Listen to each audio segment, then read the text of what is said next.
అవును, కార్తీక్ సంపాదించిన డబ్బుల్లో కొంచెమే వాడికిచ్చి మిగతా డబ్బులు నేనే తీసుకున్నాను. షాప్ అమ్మిన డబ్బులు కూడా మీరు వద్దంటే నా దగ్గరే పెట్టుకున్నాను. నేను అలా చేసింది కూడా ప్రతి నెల మీరు కట్టాల్సిన ఇంటిలో నేను కడుతున్నాను నా పేరు మీద. రేపు ఆ ఇల్లు మొత్తం అంజలి కొట్టేసే ప్లాన్లో ఉంది. దానివల్ల మా తమ్ముడికే కదా ప్రాబ్లం.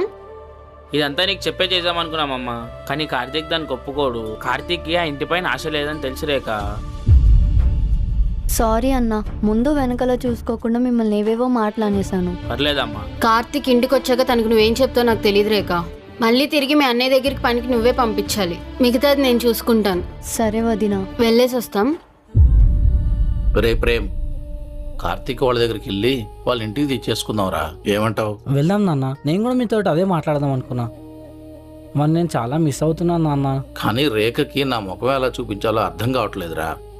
తనని ఫేస్ చేయాలంటేనే భయం వేస్తుంది.